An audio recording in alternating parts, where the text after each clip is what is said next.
But in addition to just connecting with the sermon, if you think about what worship offers on so many different levels, and this was talked about today in the sermon as well, which was beautifully done, by the way, the singing of familiar hymns,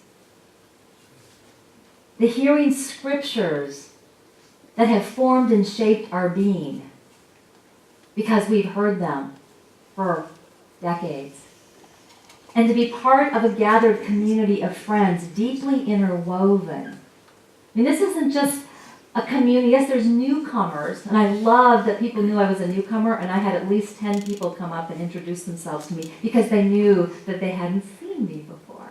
I mean, God, it fuels you, it fills you, right? But for those individuals in the church who have dementia, and they come, and they may not recognize your face, but they know when you tell them that you have some sort of a connection because you said to them, John, it's so good to see you this morning. Every time I come to church for the last 20 years, you're always here. I'm so glad you're part of this community. So we've now anchored that individual into a sense of feeling. Remember going back to those emotional needs? The need to feel connected, the need to feel respected. We have two forms of memory. We have declarative memory and we have procedural memory. Declarative memory is that what and why memory, what and how. It's that trivial memory. It's me asking Harlan what he had for dinner last night, or to tell me about the last movie that he saw, or to tell me what he has coming up in his work week. So those are the things that are stored in a part of our brain that's not that accessible anymore for persons who have Alzheimer's disease. However, procedural memory is very different. Procedural memory is habit memory. It's stored differently and it's available to us. It's why my great-great-great-grandmother, who lived to be over 100 years old and was legally blind and had late-stage dementia, was in a nursing home in Cannon Falls, and when I went to visit her the week before she died, she was playing Beethoven on the piano. Why? Because that was stored in her procedural memory. She had been playing piano for so long that it got stored someplace else in her memory. Repetition and habit and procedural memory is one of the things we're beginning to recognize we can really ignite and use to serve those folks who have Alzheimer's disease and dementia. It's why my colleagues and I at Mayo developed this program called HABIT, Healthy Actions Benefiting Independence and Thinking. We can have individuals with dementia learn new habits through repetition and repetition and repetition and repetition that may serve them later. I bring that up because hymns and scriptures are stored in procedural memory. It's why when we heard the sermon this morning, she was talking about how she was saying, talking with somebody who had dementia and started reciting a scripture, and all of a sudden they were speaking along with her. You can imagine how much connection and contentment and sense of purpose and clarity we offer to somebody when they're able to attend a worship and what is being said resonates with them on a really deep level. So does someone with dementia really get nothing out of the practice of worship? Absolutely not. It brings them to their home. Carol, living with Alzheimer's disease, said this to me. We still feel things, still want to be part of things, and we really do want to share. So Dementia in the Faith Community, I want to explore, just share with you some of the really cool things that faith communities have done to be inclusive of those who have dementia. And these are some that I particularly like. Some faith communities have really assigned or worked with folks who have dementia to do some of the readings. Again, remembering that these readings are oftentimes very familiar to them. And most often, people with dementia can read as long as the font size is big enough. So what I've seen way too often is we put something in front of somebody who has dementia and ask them to read it and they can't, and we think, well, people with dementia can't read. People with dementia can read. Almost everybody with dementia can read if the font size is big enough. Now, you might want to support this individual. Sometimes we've had family members or somebody else from church who's actually come up, and sort of had a piece of paper and taken that piece of paper down the scripture or the reading so that they kind of contrast what line they're supposed to read. There's been some church communities that have had a complete worship designed for those who have dementia. I think this is kind of cool too. So you might skip the sermon part of it, right? Or you might make it really short. Or you might just ask somebody with dementia to come and give the sermon and see what you get. If we can just allow ourselves to not feel like we have to have so much control and let things just go where they go, it could be really interesting. But even if you totally took that out and all the worship service included was familiar hymns and prayers and texts, awesome. There are a lot of congregations who have nurseries or places where young children reside. It's a beautiful place to have persons with dementia contributing and offering up service. Perhaps tutoring small children with reading stories to small children, or just helping in any kind of a way with a project or a craft or anything that they may be offering up. Children have this just ability to see beyond a label or a diagnosis and to just see a person as a person. Persons with dementia have a keen ability, many of them, to be much more in tune to art and cultural engagement. And I'm going to talk a little bit more about that in a moment. So I've seen some church communities where they created some art, so folks with dementia can create beautiful art. And then as part of that, they were able to sell it to community or other church members. And then that money went to some sort of cause that the dementia group or the community decided on. And this is just an example. So several years ago now, back in, I guess it was 2008 that I went to Vancouver, and have really since then been very integral in looking at creativity and dementia.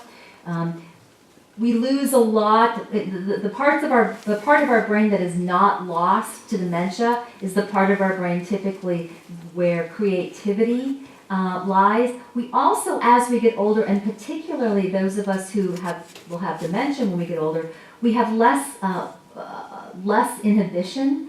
In other words, we're more okay with just being creative and not feeling like we have to be perfect. So we're much more willing to explore, and you see this come out in individuals who have dementia. So at the Emily Carr Art Institute in Vancouver, they had an entire gallery of art that was on exhibit for a few months that was done by folks who had dementia, and it was called Mindscapes.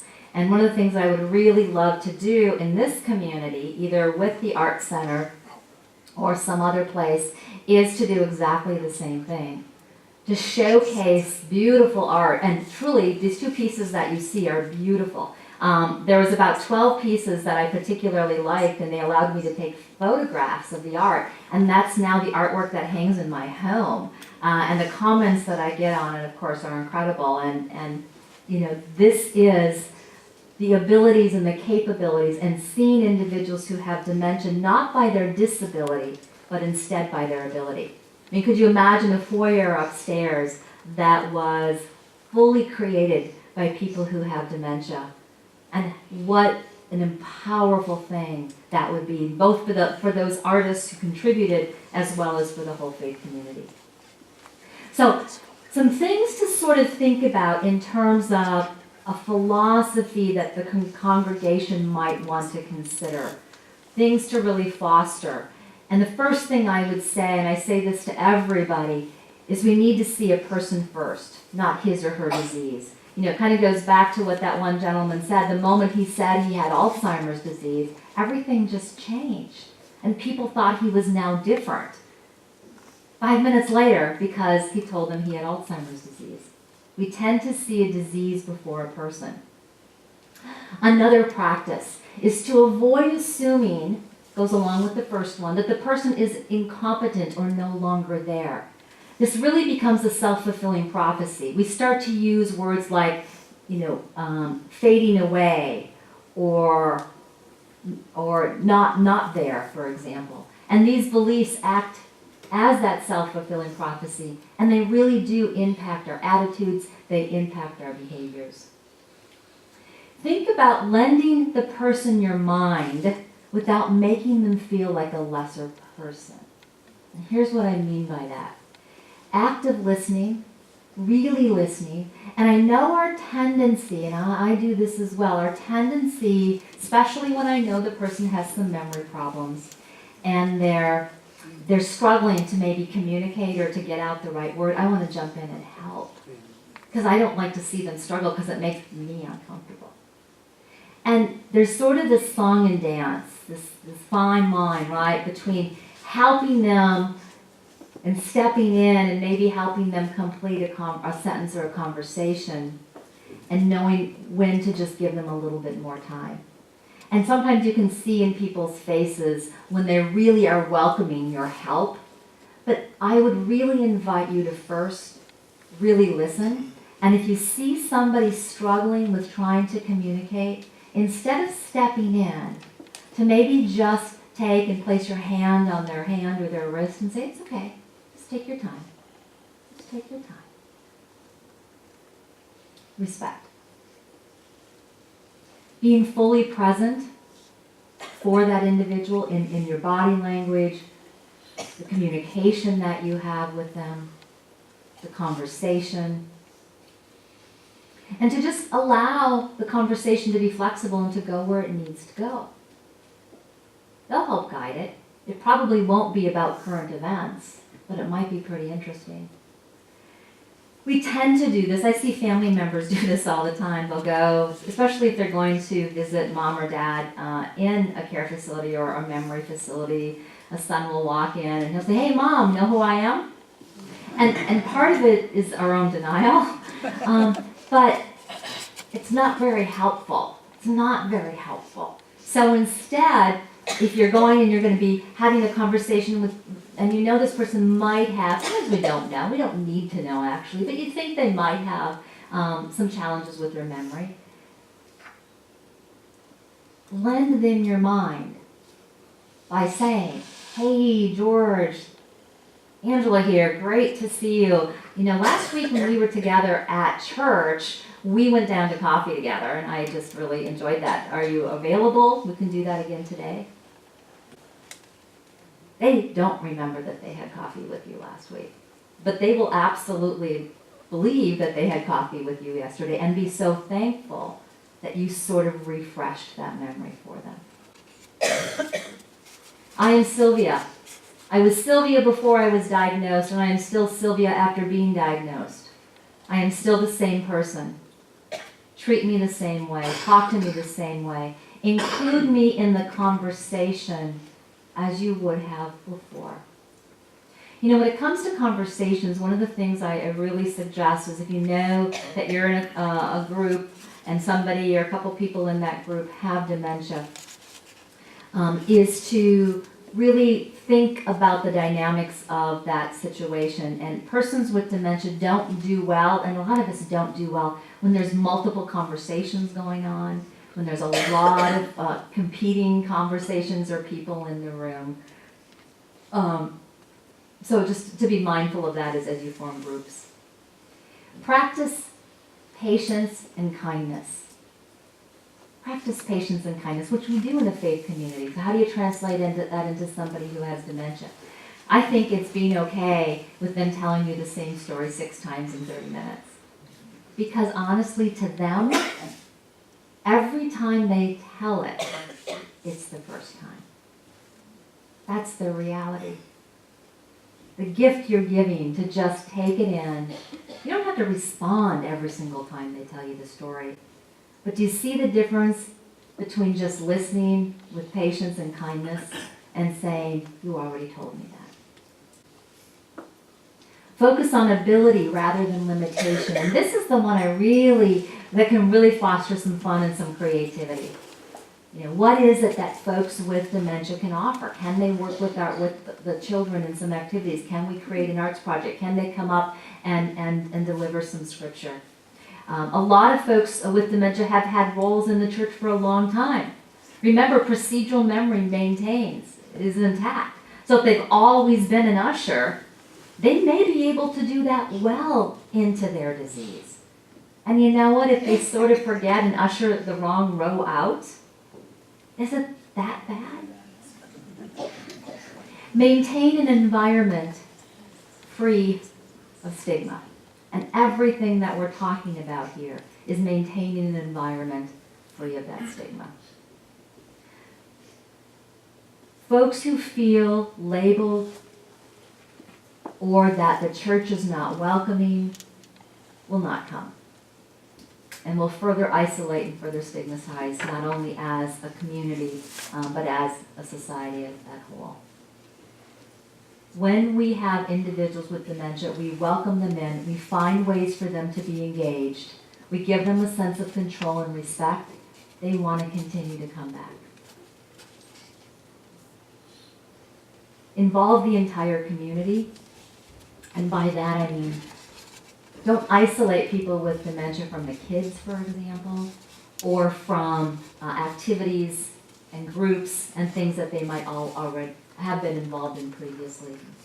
Goes into fostering the person's self-worth and need to contribute. This is one of the hallmark things that church communities can do. This is a primal emotional need that all of us have, whether or not we have dementia. The challenge that folks with dementia have is they need a little bit of a help to foster a sense of self-worth and contribute. They may not sign up to volunteer for things. They may need some help and some guidance and some mentoring to work their way into it. And then there's some practical support as well. Sometimes individuals just need help getting to church. Sometimes one individual in a dyad has memory problems, the other one has physical problems, and so transportation might become a limitation. Some faith communities have looked at ways that volunteers can help to provide respite. In a faith community that I was involved in with several years ago, I went and spent a couple hours every single week with a woman who had Alzheimer's disease, who was a member of my church. And she taught me a whole lot of things. Her big, what she loved to do and her passion was dancing. And she still had the old record player kind of thing, so she'd go and she'd pick out a record and she would put it on. And as soon as the music started, she would get up and she would start dancing. And she would pull me off the couch. And I was always just a little bit inhibited myself, because we would be in her living room and it was on this busy street and people walked by all the time. And I finally just got used to saying, this is, I'm just gonna let loose here. And so Gail and I would dance in front of this huge picture window and watch as the people stared in and watched us. It was liberating. So I want to sort of wrap this up by talking about something that is profoundly important, and that is the narrative fear about dementia that is pervasive in this country. The fact that I work in research and the fact that I work in fundraising and advocacy really feeds into this. When we start, Alzheimer's disease research will always, researchers will say, we need funding, the economy is going to be stripped of all its financial abilities, because people with Alzheimer's disease are going to cost us millions and zillions. We hear about individuals who have this disease and it's this devastation and there's no hope, and that individuals with this disease lose themselves, sense of self, they don't remember. And we think about all of those ways in which we describe somebody who has dementia, and it creates such a sense of fear that we don't want anything to do with it. And it's one of the reasons why I'm so excited to come in to talk to faith communities, because it's very clear here, now we're going to talk about it. And once you start talking about it, you begin to start to eliminate that self-fulfilling prophecy that becomes so prevalent when we think about Alzheimer's disease as such a devastation.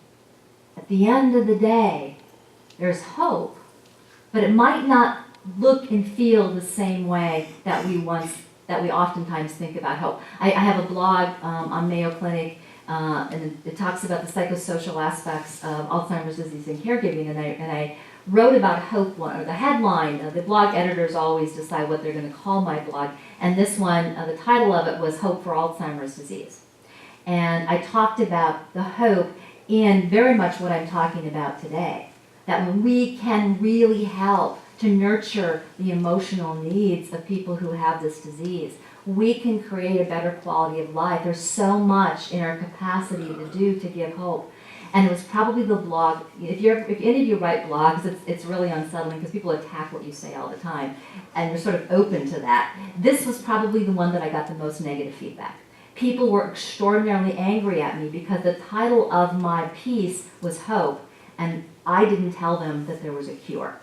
That people see hope and cure as one and the same. But the church must encounter this narrative of fear with a narrative of hope. So, let me give you an example of this transition of moving from fear to hope. We know what fear sounds like. What does hope sound like, right? So fear is this. There is not much we can do for a person with dementia until we have a medical breakthrough. Hope is we can offer those living with dementia a great deal. We can provide a sense of community, a sense of connectedness. We can offer respect. Fear, persons with dementia have diminished capacity. Truth. Persons with dementia maintain the ability to learn. Did you hear that? People with dementia can still learn. It's why Alice moves into a nursing home. She has dementia. 3 or 4 weeks later, I go to visit Alice. She's down in the dining room, and she's very angry. She's angry at another resident because that resident is sitting in her chair in the dining room. Can Alice learn? Yeah, Alice decided she got used to sitting in the same place every single time she had lunch. And when somebody was in her chair, she knew that wasn't the way it was supposed to be. People with Alzheimer's disease can still learn. They can learn through procedural memory and repetition. They also have an intact emotional memory. If we create something that's emotional, that memory lingers. There was a great study at the University of Iowa, and they had folks in a room, and they showed them 2 different groups of individuals. They saw a movie. And one movie had a very dark and devastating and disturbing sort of theme to it, and the other one, exactly the opposite. It was enlightening, it was humorous, it just brought a sense of joy to you. So an hour or so later, they asked both groups, what did you see? Nobody, they didn't even remember some of them that they saw a movie. Some remembered they saw a movie, but they remembered none of the details. But their emotional connection with that movie remained. They could tell you, I loved the movie, it was so great, I felt so good, or that was, and even if they couldn't describe the movie, their emotional place was relevant to the type of movie that they saw. So this is sometimes where family members will say, well, why would I go visit mom or dad or my friend, because they won't remember anyway. They will. If you had a positive experience with them, they might not remember you came, but they know it was a good day. And that sense of positivity lingers because emotions are stored in the part of the brain that people with Alzheimer's disease maintain. If we create positive emotion, it's like taking a great pill, right? If If you take a pill for, trying to give yourself a little bit of a boost or to feel better, it eventually wears off, but it lingers for a while. Here's the pill without the pill. And individuals with Alzheimer's disease often have an enhanced connection to the arts. That's hope. Is that looking at this as a devastating disease? No, it's taking this disease and seeing abilities, not disabilities. So the narrative of hope is this, I believe. It's centered around another vision. That communities open up hospitable space in which both persons diagnosed and their care partners may flourish. That societies replace fear and stigma with friendship and support, and that each of us honors, respects, and values our elders who are experiencing cognitive loss. That's the narrative of hope. It begins with education. It begins with the sermons that you heard today. It begins with this incredible group of individuals who are willing to take a step and to really understand dementia beyond just understanding the pathology of it. It begins with dementia-friendly churches and communities. Potentially memory cafes are sprouting up. They used to be pretty big in the UK. Memory cafes are just this great idea of having a cafe or a common space within a community where people with dementia can go and feel like they belong and that they don't feel stigmatized. There's some cool memory cafes up in the metro area. It's engaging with the arts, for example. It might be singing for the brain. I don't know if any of you saw, it's gone pretty viral on YouTube. It was in the Star Tribune as well. The Alzheimer's Choir that came out of Minneapolis area. Individuals with Alzheimer's disease can still remember, they can still read, so they can still participate in singing and in those sorts of choirs that have music that resonates with them. I want to kind of end in the last couple of minutes that I have by talking about Act on Alzheimer's Disease. It's a statewide initiative that was passed several years ago by a legislative bill allowing Minnesota to really come together in a very organized way to figure out ways we can become a dementia-capable and dementia-competent state. I've served on the executive board now at the state level for a number of years, and now I'm spending my efforts looking at what we can do at the community level. And so a few months ago, I worked through a process that I'm continuing to work through as part of the Act on Alzheimer's initiative to really look at what Rochester can do to become dementia-friendly. At the state level, Act on Alzheimer's Disease includes 60 organizations, 400 individuals. It's completely volunteer-driven. No one agency or organization owns or finances Act on Alzheimer's Disease. And it's really looking at impacting the impact of Alzheimer's disease from a budgetary, societal, and personal aspect. This Act on Alzheimer's actually just won a national award in the area of finance and budgetary innovation, because what happens so often when we go and we develop new programs, we have these great programs and sometimes we get grant funding for them, and then the grant funding goes away and the programs go away. So what Act on Alzheimer's is doing is everything that we are creating, we have a volunteer-driven but highly competent budgetary committee. And they analyze the program and the project as we're doing it to decide whether or not it truly has the ability to be sustainable, so that everything has a life after the project. So Act on Alzheimer's Disease, one of the areas, there's 5 actual initiatives with Act on Alzheimer's Disease, and the one that is really being focused on in 2014 and 2015 is equipping communities and raising awareness. So the Act on Alzheimer's group developed a toolkit to help communities become dementia-friendly. So if you go out on the Act on Alzheimer's Disease website, you'll see all kinds of great information about ways that different communities are working to become dementia-friendly. And if you click on any of these little clouds, you'll get a list of things that different areas can be helpful. That can be helpful for different areas. So for example, suitable transportation in public spaces. There's a list there of what public spaces can do to be more dementia-friendly and ways that transportation can be more dementia-friendly. And we define dementia-friendly by working to have that all sectors of a community engage in practices that are informed, safe, and respectful and foster the quality of life for people who have dementia. So often when I go talk to folks about being a dementia-friendly community, they tend to think that being a dementia-friendly community means we build a place for people with dementia to go. No.